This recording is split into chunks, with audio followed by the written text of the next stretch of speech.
Hello everybody, my name is Q and this is the first Orsanto highlight video. Now to actually explain what the highlight videos are, first let me explain what this project is in general.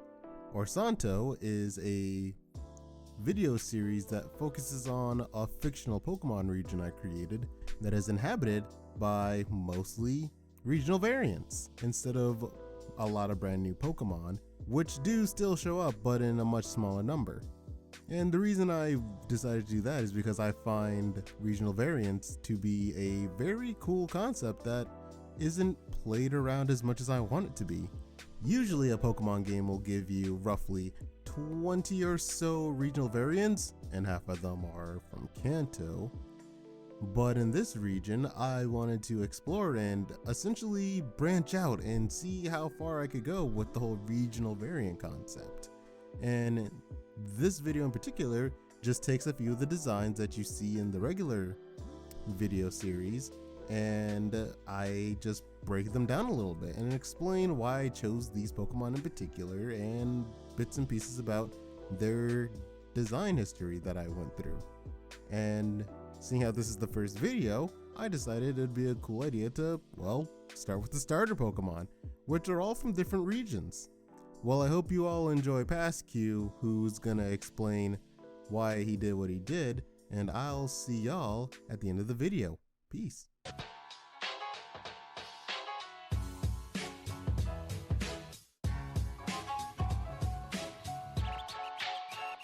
So for our first starter type Pokemon of the day, we have the grass starter from Gen 4, Turtwig. Now Turtwig is actually one of my favorite starter Pokemon in general due to Torterra's Ankylosaurus land turtle vibes, and I really wanted to bring that into the forefront in Orsanto and have that be a strong design, because unfortunately when it comes to the competitive scene, Torterra isn't really all that good, mostly due to its typing and its low speed and what have you. So for this redesign, I mostly wanted to focus on how I could fix that up, and the very obvious answer I got was changing his ground type to steel type a la Ferrothorn and have that be generally the recipe for success here. And a lot of the design decisions I make is in an effort to illustrate the more steel-esque type combination he'll be having in the future. And as you see here, I start by sharpening up some of his features, mostly his cheeks, which has a very Grottle-esque design to it. I kind of removed the leaf on top of its head and added some spikes, which are going to be very gunmetal gray in the future, and I also added some Koopa like spikes to his shell. And all this was in an effort to sharpen up his design while still keeping it relatively cute. I also added like extra features like actual toes on his feet like a real tortoise, and I also added a harsher color palette to his design, but you'll be seeing that in a few minutes. But yeah, for the most part, I'm just going over his design a couple of times in sketch layers before finally going into the inking section of this video. And you'll see a very common thing for me personally is that when I do draw these designs, I kind of go over it 3 or 4 times on separate layers before finally deciding to ink like a normal human being. And that's mostly just me being a little unsure about how to go about it. It's just a me thing. Everyone's got their process, and that's part of mine. So right now you are seeing my inking process and how I go about it. Lots of overlapping lines followed by erasing lines. Very quick and dirty, but I kind of like doing it like that. And I'm still trying to work on that Ken Sugimori-esque line work, and it's a work in progress, but hey, everything's a work in progress in some shape and or form. And this is one of my first real attempts at doing something like this and putting it online. So this is as much of an adventure for me as it is for you guys at home watching. But as you can see right now, I'm kind of going over the color palette, and my original color palette for this guy was very soft, very cool actually. And while I do love this particular palette, I wanted something a little bit harsher to better illustrate the harsher conditions that this Pokemon lives in. And I might just keep this as a shiny variant, who knows, because I honestly really like this color, but I also like the other color I eventually picked out, and it's an ongoing process like everything in this video. And I'm totally down to hear your suggestions in the comment section about what I could do to spice up these designs a little bit, because I'm just one guy and having a little bit of peer review is always good to have. So yeah, for the most part, all that's left to do after the shading is to just highlight it in, and then we'll essentially call it a day.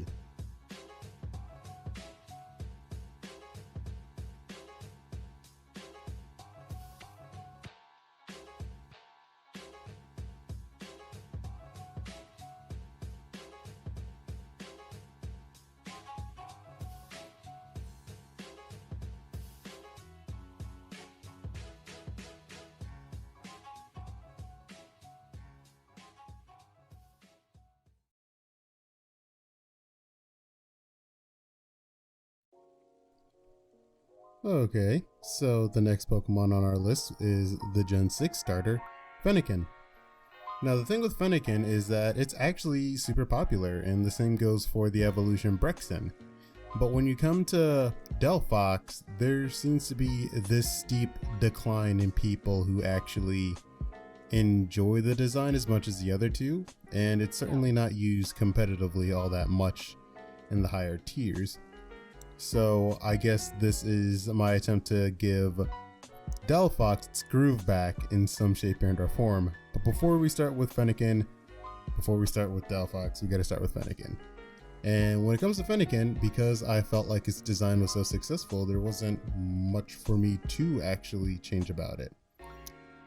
But it wouldn't be a regional variant if I didn't mess around with the design a bit. So as you can see, the big change here right now is the fact that I made its tail similar to old fire type Pokemon like Charmander or Magmar, where it's on fire. And that's because the stick that you usually see in its design is stuck right in there and is the source of that flame. And the reason why I did that is because another idea I had, and I was going to be testing out in this video, you'll see, is that I inverted the colors that you would usually find on her. So all the yellows that you see would become orange, and all the orange that you would see on her design became yellow. And when you do that, you just kind of get a very generic fox looking design, more of a cartoon fox than a Pokemon fox, if you will. And if there's one thing that doesn't do it for me when it comes to Pokemon designs, it's when a Pokemon looks too similar to its real life counterpart. So Pokemon like Persian or Raticate really don't do it for me. Taurus as well, but that's mostly a Gen 1 issue. So in order to avoid that, I felt like I needed to spice that design up a little bit more if I was going to do the whole color inverse thing. So as you see right now, I'm just simply doing the line art. And line art has always been kind of a hit or miss thing for me, and it's one of the things I wanted to practice and work on while I'm doing this project. And as you can see here with me like fiddling around with the paw 101 times, quadruped designs aren't like my forte either. So this is a learning experience, and right here I should have been using a reference to, well, any of the fox-like designs, Pokemon or otherwise, that would have a similar pose for the paw and go off that. But I didn't, and I kind of regret that. So don't be like me, use references. Heck, I used references for other designs. I don't know what caused me to blank here. But yeah, as you can see, I'm generally finished with the line art. you just got a couple of more feet and the tail to go, and you'll see what I was talking about when I say that I felt like just inverting the colors would actually detract from the whole Pokemon feel in roughly a second or two. I also added little bits of embers coming off of the flame because I just like that stylistic choice. And when I look at my design compared to regular Fennekin's, it's also a bit meatier, but I feel like that's more of my personal art style coming through than anything, because I did reference a lot of older Pokemon shapes when I was looking on how to do this. But as you can see, after I like shaded it in orange and like threw in the white, it looked very similar to like say Fox and the Hound or something. And you'll see in a couple of seconds after I'm done messing with the eye bits, I'm gonna like start flitting around and trying to fix up that, see if I can like turn into a darker red. So I'll try to initially just full sail paint it over. I didn't wind up liking that too much, and then I was just like, what if I just mess with a couple of the features like the feet and what have you. And that wasn't looking too clean either. And eventually you'll see in this video, I just decided to tip the little the wing fur bits that Fennekin has yellow, and just put more focus on making the fire look like fire and adding some fire details to the ear fluff that it has. And I felt like that was actually a pretty good decision. I might leave this as like a shiny variant, but yeah, that's pretty much all I have to say about Fennekin. It's honestly a really good design on its own. It didn't really take much for me to sit there and tweak it a little bit and still come out successful. Here you can see me messing with the flames and just deciding to go for that classic look, that classic sharp fire effect. So yeah, that's essentially Fennekin. After this, all there's left to do is shade and highlight. So I'll let you finish that bit of the video, and I'll see you soon.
Alright, so for our last starter of the day, we got the Gen 5 water starter, Oshawott.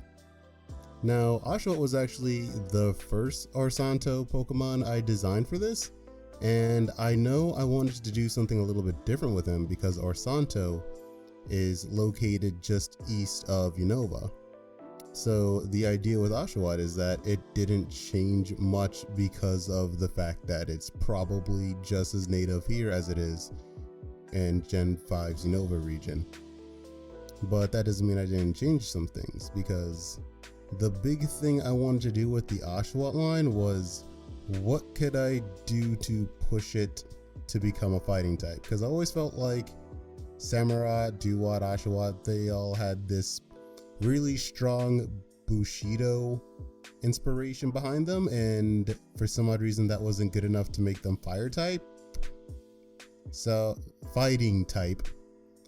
So I'm just sitting here like, okay, well, what could I do to push it? And if you see from what I've actually done with its design, it's not so much in the physical department as say Turtwig or Fennekin, but its shell is ginormous compared to what you see in a regular Oshawott from Unova. And that's due to the fact that the shells are things they find instead of produce from their navel, because that's a thing that they do. It's weird, I know. But yeah, so their shells are stuff that they had to find and fight over and fight with for the majority of their lives. And that's kind of where I felt like, okay, if they're fighting with these shells all their lives, we can work fighting type off of that instead. And a lot of the design decisions I made are based off of that, because as you can see, this Oshawott is a little bit more meaty than what you'd usually expect, more defined features. I kind of took Duwat's arms and gave them to Oshawott, just so we could honestly hold that shell. So the shell, and because of how big it is, it spawns this whole change in their physical structure where they now have more defined arms, more defined legs, and more defined muscles as the line goes on to show that, and that's their adaptation. But for the most part, their colors are pretty much the same. The one thing I did change color-wise is adding a little bit of white, or a whole lot of white, to the midsection, which you're going to see in a couple of seconds.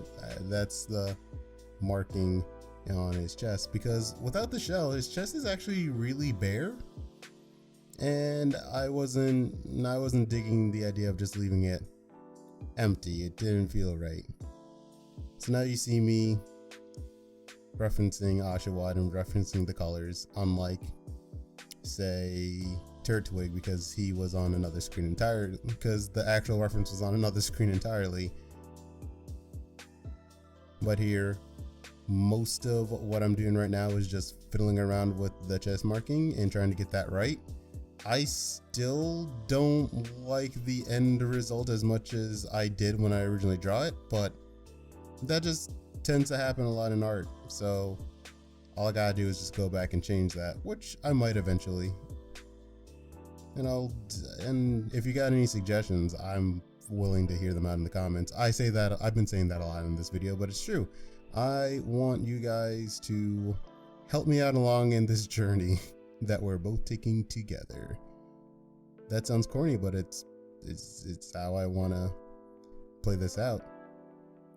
So yeah, for the most part, the only thing left to do is shade it in and do a little bit of highlighting.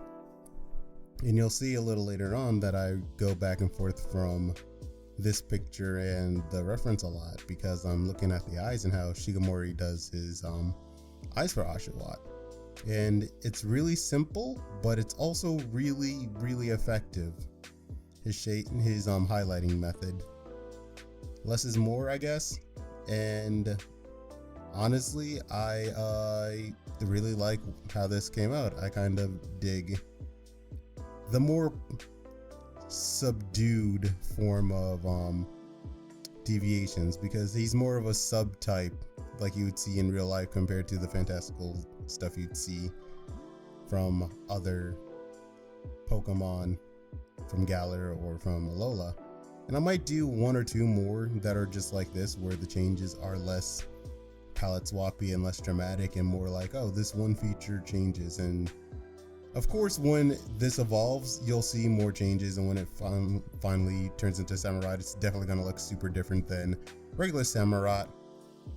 And I like that kind of idea where the main body is only slightly different, but the further it goes along the lines, the more crazy it gets. I already have like another Pokemon design in mind that does something similar, so look out for that. But yeah, that's pretty much all I have for this video. I really appreciate y'all taking your time to watch this, and I hope to see you guys next time on the next video.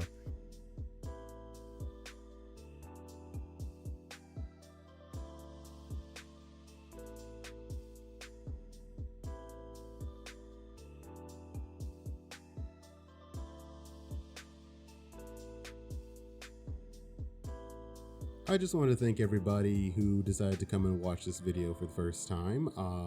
These highlight videos will be coming in between the regular Orsanto episodes. Thank you for dealing with the kind of cringeworthy audio quality of the first video, and I hope to see you guys next time. Simple Q, signing off.